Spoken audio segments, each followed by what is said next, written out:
خدا نے مجھے اس بات پر مامور کیا کہ میں آپ کی مدد کروں. یہ ہے مقام ابتلا، یہ ہے مقام آزمائش، یہ ہے خدا کے پر توکل.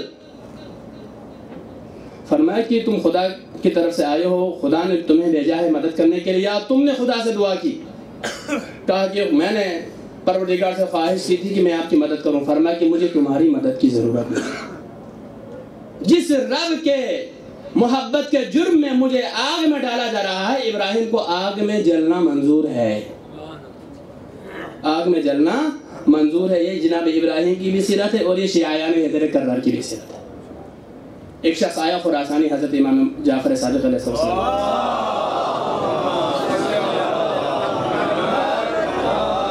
ابراہیم تو نبی ہیں، معصوم ہیں. کہا کہ یا رسول اللہ آپ قیام کیوں نہیں کرتے، آپ تلوار کیوں نہیں اٹھاتے؟ خراسان میں 1,00,000 شیعہ ہیں جو اپنی تلواروں کو میاں سے نکالیں گے اور آپ کی مدد کریں گے اور آپ کو آپ کا حق دلائیں گے. مولا نے سنا، خاموش ہے.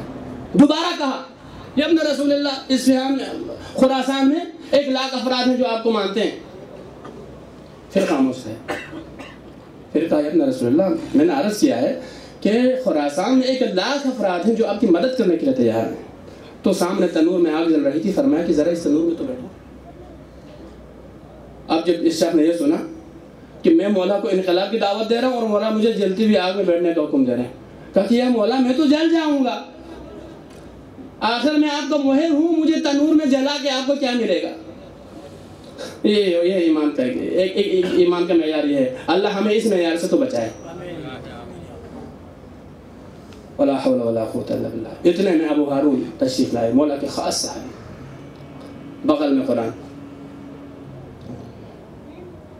سلام کیا، مولا نے جواب دیا. کہا فرمایا کہ ابو ہارون تنور میں جا کر بیٹھو.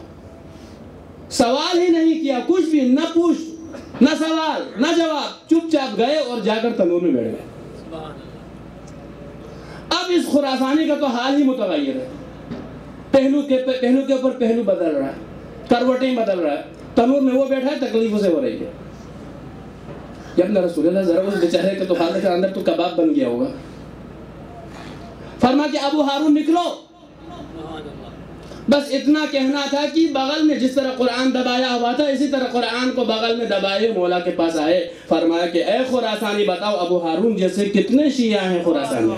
محمد وعلی محمد صلوات.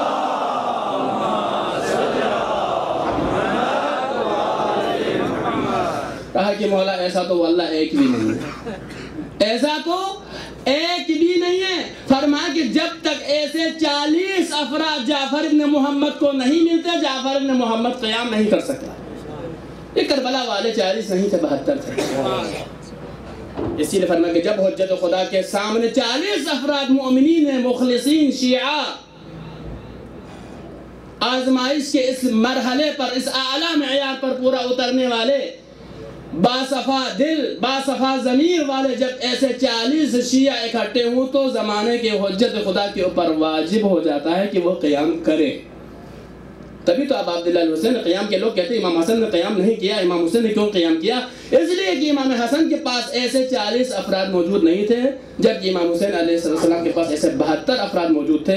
ان 72 کی وجہ سے حسین کے اوپر قیام کرنا واجب ہو گیا.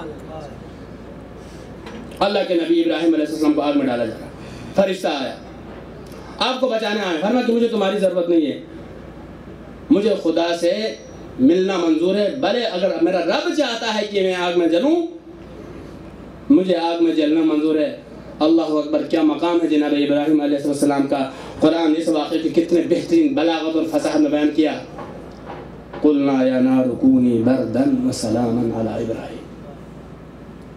جب ابراہیم نے مخلوق کی مدد سے انکار کر دیا، خالق کے اوپر توکل کر لیا، تو کیا کہا؟ قلنا یا نار کونی بردا وسلاما علی ابراہیم. اے آگ، اب تجھے اپنی تاثیر کھونی پڑے گی. آگ کی تاثیر جلانا ہے. کہا کہ بردن وسلاما، اے آگ ٹھنڈی بن جا. سائن عرض کی وسلاما کیوں کہا؟ کہ جب ٹھنڈی ہو جا کافی تھا. فرمایا کہ ایسا نہ ہو کہ آگ اتنی ٹھنڈی ہو جائے کہ اس کے اندر برف جم جائے. تو ٹھنڈی بن جا، مگر اتنی ٹھنڈی ہو کہ ابراہیم سلامتی کے ساتھ رہے اس میں۔ سلامتی بھی منظور ہے۔